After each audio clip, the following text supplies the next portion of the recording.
Hello friends, आज की video में हम लोग जानेंगे कि क्या विक्रम इंजीनियरिंग लिमिटेड के शेयर को अभी होल्ड करना चाहिए या सेल करना चाहिए, या जो लोग इस शेयर को अभी बाई करना चाह रहे हैं क्या उनको यह शेयर अभी खरीदना चाहिए या नहीं। इन सब के बारे में डिटेल में इस वीडियो में समझेंगे। इसके साथ साथ इस कंपनी के बिजनेस के बारे में समझेंगे, यानी कि यह समझेंगे कि कंपनी करती क्या है। फिर हम लोग इस कंपनी के इंडस्ट्री आउटलुक को देखेंगे, जिससे हमें यह पता लगेगा कि कंपनी जिस सेक्टर में काम कर रही है उस सेक्टर में फ्यूचर ग्रोथ है या नहीं। फिर हम लोग इस कंपनी के फाइनेंशियल परफॉर्मेंस के बारे में जानेंगे, जिससे हमें यह पता चलेगा कि कंपनी अपने बिजनेस से प्रॉफिट कमा रही है या नहीं। फिर हम लोग इस कंपनी के फंडामेंटल को देखेंगे, जिससे हमें यह पता चलेगा कि क्या यह शेयर लॉन्ग टर्म के लिए सही है या नहीं। फिर हम लोग इस कंपनी के कुछ स्ट्रेंथ और रिस्क है उसके बारे में समझेंगे। हर कंपनी में कुछ न कुछ रिस्क रहता है, इसलिए किसी भी शेयर को बाई करने से पहले उस कंपनी के रिस्क को भी समझना जरूरी है। तो इन सब चीजों के बारे में इस वीडियो में हम लोग डिस्कस करेंगे। तो चलिए वीडियो शुरू करते हैं। पहले हम लोग इस कंपनी के बिजनेस को समझते हैं, यानी यह देखते हैं कि कंपनी करती क्या है। देखो, विक्रम इंजीनियरिंग लिमिटेड एक कंपनी है जो 2008 में शुरू हुई थी। अब यह कोई नॉर्मल कंपनी नहीं है, यह बेसिकली एक ईपीसी कंपनी है, मतलब इंजीनियरिंग, प्रोक्योरमेंट और कंस्ट्रक्शन में काम करती है। अब सोचो, जब किसी शहर या गांव में पानी का सप्लाई करना होता है या पानी का कोई बड़ा प्रोजेक्ट होता है, जैसे जमीन के नीचे पानी की पाइपलाइन बिछानी हो या फिर कहीं से पानी निकालना हो, मतलब सरफेस वाटर को एक्सट्रैक्ट करना हो, तो ऐसे प्रोजेक्ट में विक्रम इंजीनियरिंग काफी एक्टिव रहती है।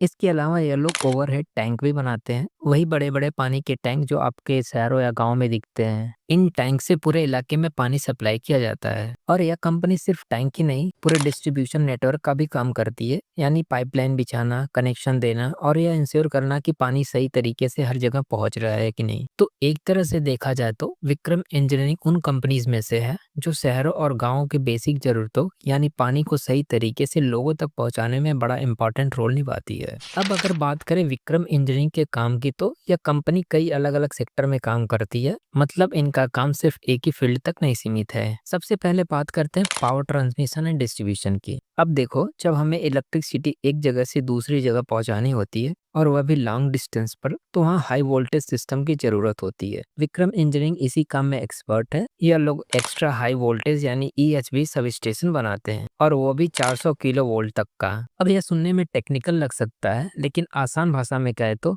यह वह सिस्टम होता है जो बिजली को एफिशिएंटली और सेफली दूर दराज इलाकों तक पहुंचाते हैं। और इसके साथ साथ पावर डिस्ट्रीब्यूशन का पूरा सेटअप, मतलब बिजली को घर घर पहुंचाने का इंफ्रास्ट्रक्चर, वह भी ये लोग हैंडल करते हैं। अब इससे जुड़ा एक और इम्पोर्टेंट सेक्टर है वाटर इंफ्रास्ट्रक्चर। यहाँ पर विक्रम इंजीनियरिंग कई तरह के प्रोजेक्ट पर काम कर रही है, जैसे अंडरग्राउंड वाटर पाइपलाइन बिछाना ताकि पानी सीधे जमीन के नीचे से सप्लाई हो सके। फिर सरफेस वाटर एक्सट्रैक्शन भी करते हैं, यानी नदियों, तालाबों वगैरह से पानी निकालकर उसे यूजेबल बनाते हैं, यानी कि यूज करने के लायक बनाते हैं। और फिर उसी पानी को कलेक्ट करके यानी इकट्ठा करके ओवर टैंक बनाते हैं। जैसा कि आप लोगों ने अपने गांव या शहरों में देखा होगा कि बड़े बड़े पानी टंकी दिखती है, तो ये सब काम है विक्रम इंजीनियरिंग करते हैं। और फिर पानी का डिस्ट्रीब्यूशन नेटवर्क भी तैयार करते हैं ताकि हर घर तक पानी ठीक से पहुंच जाए। फिर आता है इनका तीसरा सेक्टर, रेलवे इंफ्रास्ट्रक्चर। रेलवेज में भी विक्रम इंजीनियरिंग का अच्छा खासा योगदान है। अब रेल प्रोजेक्ट में काफी सारी टेक्निकल चीजें आती हैं, जैसे ट्रैक बिछाना, सिग्नलिंग सिस्टम, स्टेशन या डेवलपमेंट वगैरह। तो विक्रम ऐसे इंफ्रास्ट्रक्चर प्रोजेक्ट में भी अपने सर्विसेज दे रही है। और हाँ, एक और इंटरेस्टिंग चीज है, यह लोग अब सोलर एनर्जी की तरफ भी एक्सपेंड कर रहे हैं, यानी रिन्यूएबल एनर्जी के एरिया में भी अपनी पकड़ बना रहे हैं।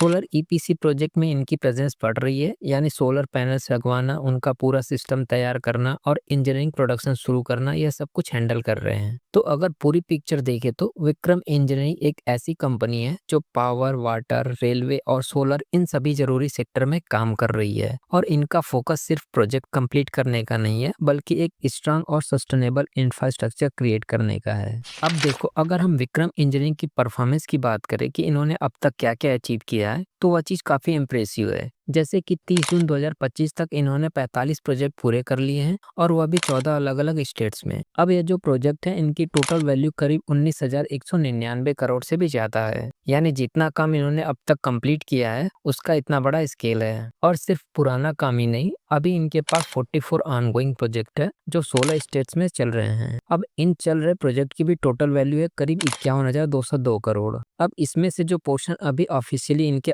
ऑर्डर बुक में काउंट हो रहा है, मतलब जिस पर एक्टिवली काम चल रहा है, वह करीब 24,424 करोड़ है। तो आप समझ सकते हो कि कंपनी का पाइपलाइन भी काफी स्ट्रांग है, यानी आने वाले समय में भी इनके पास काम की कोई कमी नहीं है। अब सवाल आता है, इतने बड़े बड़े प्रोजेक्ट ये कर किस लिए रहे हैं? तो इनके जो क्लाइंट है वो काफी रेपुटेटेड है, बड़े नाम है, खासकर गवर्नमेंट सेक्टर में, जैसे एनटीपीसी लिमिटेड जो इंडिया की सबसे बड़ी पावर जनरेशन कंपनी है। फिर है पावर ग्रिड कॉर्पोरेशन इंडिया जो पूरे देश में इलेक्ट्रिसिटी की सप्लाई को मैनेज करती है। इसके अलावा south Bihar power distribution company और north Bihar power distribution company भी इनके क्लाइंट में है। और ट्रांसमिशन कॉर्पोरेशन ऑफ तेलंगाना जैसी बड़ी स्टेट लेवल पावर कंपनीज भी इनके साथ काम कर रही है। तो मतलब गवर्नमेंट लेवल पर भी इनकी अच्छी खासी पहचान बन चुकी है। अब हम लोग इस कंपनी के इंडस्ट्री आउटलुक को देखते हैं, यानी कि यह समझते हैं कि आने वाले कुछ सालों में इस सेक्टर में क्या होने वाला है। सबसे पहले यह समझो कि इंफ्रास्ट्रक्चर प्रोजेक्ट का हिस्सा टोटल इन्वेस्टमेंट में बढ़ने वाला है। पहले जो पीरियड था 2019 से 2024 तक, उस टाइम यह करीब 62% था, लेकिन अब 2025 से 2029 तक यह बढ़कर लगभग 66 से 68% तक पहुंचने वाला है।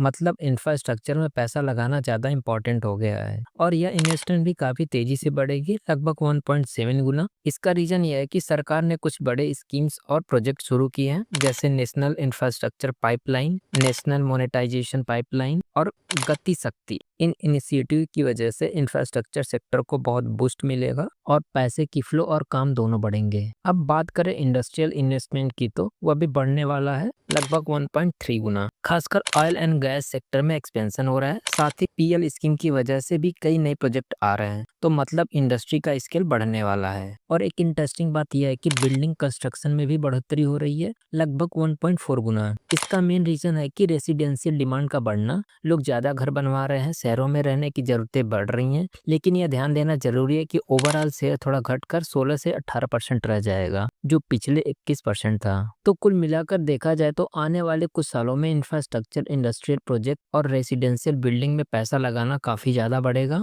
खासकर सरकार के बड़े प्लान्स की वजह से। तो यार अब बात करते हैं विक्रम इंजीनियरिंग लिमिटेड की फाइनेंशियल परफॉर्मेंस की, मतलब कंपनी के पैसे और प्रॉफिट के बारे में। देखो पिछले कुछ सालों में कंपनी ने अच्छा ग्रोथ किया है, जैसे कि फाइनेंशियल ईयर जो खत्म हुआ था 31 मार्च 2025 को, उसके मुकाबले पिछले साल यानी 31 मार्च 2024 तक इनकी रेवेन्यू यानी टोटल इनकम करीब 17% बढ़ी है। मतलब कंपनी का बिजनेस बढ़ रहा है और पैसे ज्यादा आ रहे हैं। अब प्रॉफिट की बात करें तो जो प्रॉफिट आफ्टर टैक्स होता है, यानी कि टैक्स कटने के बाद जो पैसा बचता है, वो अभी बढ़ा है करीब 4% से। प्रॉफिट का बढ़ना यह संकेत देता है कि कंपनी अच्छे से काम कर रही है। अब थोड़ा नंबर की बात करें तो इसके टोटल एसेट्स बढ़कर 1354 करोड़ हो गए हैं, जबकि पिछले साल थे करीब 960 करोड़। इससे पता चलता है कि कंपनी के पास जो चीजें हैं वो बढ़ रही है, जैसे मशीनरी हो गया, प्रॉपर्टी या कैश वगैरह। और इनकी टोटल इनकम यानी रेवेन्यू करीब बढ़कर 922 करोड़ हो गई है, जो कि पहले 791 करोड़ था। और प्रॉफिट आफ्टर टैक्स जो मैंने बताया वो अब 77 करोड़ है, जो पहले था 74 करोड़। इबिदा जो कि ऑपरेटिंग प्रॉफिट होता है, यानी बिजनेस से मिलने वाला पैसा बिफोर इंटरेस्ट टैक्स डिप्रिसिएशन, इसकी वैल्यू अब बढ़कर 160 करोड़ हो गया है। और इसका नेटवर्थ अब बढ़कर 467 करोड़ हो गया है, जो पहले 291 करोड़ था। और इसका जो रिजर्व एंड सरप्लस है वो बढ़कर 449 करोड़ हो गया, जो कि पहले 290 करोड़ था।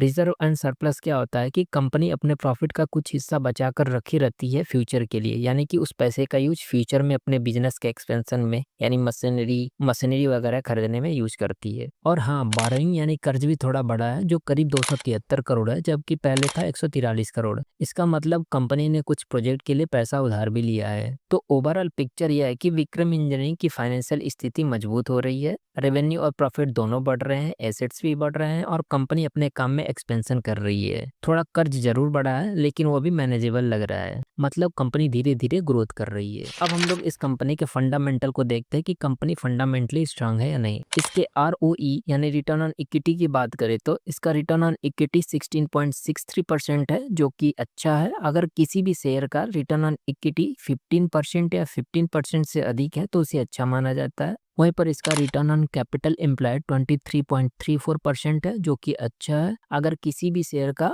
ROCE यानी रिटर्न ऑन कैपिटल एम्प्लॉयड 15% या 15% से अधिक है तो उसे अच्छा माना जाता है। और इसका डेट टू इक्विटी रेशियो 0.58 है, जो कि 1 से कम है, यानी कि कंपनी के ऊपर ज़्यादा कर्ज नहीं है। और इसका पैट मार्जिन 8.44% है, जो कि डिसेंट है। और EBITDA मार्जिन 17.50% है, जो कि ठीक है। तो ओवरऑल इस कंपनी का जो फंडामेंटल है वो अभी अच्छा देखने को मिल रहा है। तो चलो अब बात करते हैं विक्रम इंजीनियरिंग के कुछ रिस्की मतलब वह चैलेंजेस या मुश्किलें जिनका सामना कंपनी को करना पड़ सकता है। सबसे पहली बात यह है कि इनकी जो ऑर्डर बुक है जिसकी वैल्यू करीब 1955 करोड़ है, उसमें भी कुछ अनसर्टेनिटीज हो सकती है। मतलब कुछ प्रोजेक्ट कैंसिल या मॉडिफाई हो सकते हैं, जिससे कंपनी की प्लानिंग पर असर पड़ सकता है। एक और बड़ा रिस्क यह है कि विक्रम इंजीनियरिंग काफी हद तक गवर्नमेंट टेंडर पर डिपेंड करती है। अब अगर सरकार की पॉलिसीज में कोई अचानक से बदलाव हुआ तो इसका सीधा प्रभाव कंपनी के काम पर पड़ सकता है, जैसे रूल्स या फंडिंग के बदलाव हो जाए तो। इसके अलावा कंपनी का रेलवे सेक्टर में लगभग 14 करोड़ का बिजनेस भी है, लेकिन वहाँ लिटिगेशन यानी कानूनी लड़ाई चल रही है, जिसकी वजह से वहाँ कुछ अनसर्टेनिटी बनी हुई है। मतलब यह पैसा या काम सुनिश्चित नहीं है अभी। पैसे के मामले में विक्रम को काफी हाई वर्किंग कैपिटल चाहिए होता है, मतलब रोजाना के खर्चे और प्रोजेक्ट को चलाने के लिए ज्यादा पैसा लगता है। अगर कैश फ्लो सही नहीं रहा तो कंपनी की ग्रोथ पर असर पड़ सकता है। अब बात करें कंपटीशन की, तो इसमें बहुत सारी कंपनियां हैं जो एग्रेसिवली बिडिंग करती हैं। इसका मतलब यह है कि कभी कभी कंपनी को प्रोजेक्ट पाने के लिए कम प्रॉफिट पर काम करना पड़ता है, जिससे प्रॉफिटेबिलिटी यानी लाभ कम हो सकता है और फ्यूचर प्रोजेक्ट मिलना भी मुश्किल हो सकता है। और एक बड़ी बात यह भी है कि कंपनी का ग्रोथ रेट अभी काफी तेज रहा है, लगभग 28.74% CAGR। लेकिन इतना तेजी से लगातार बढ़ना आसान नहीं होता है,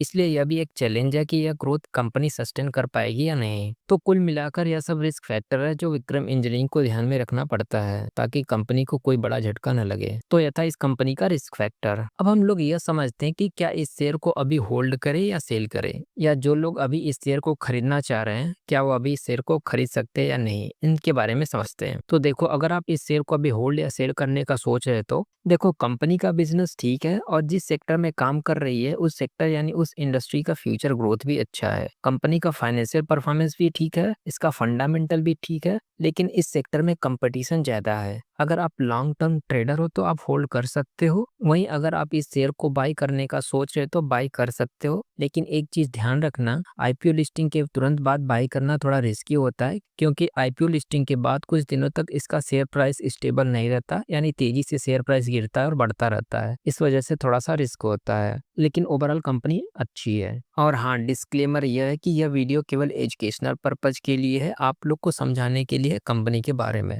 बाकी शेयर को खरीदना होल्ड करना या आपके हाथ में है, जो आपका खुद डिसीजन हो सकता है। तो बस इतना ही आज की वीडियो में। ऐसी और इन्फॉर्मेटिव वीडियो के लिए हमारे चैनल को सब्सक्राइब कर लेना, और वीडियो अच्छी लगी हो तो वीडियो को लाइक कर लेना। चलो मिलते हैं नेक्स्ट वीडियो में अगले शेयर के साथ।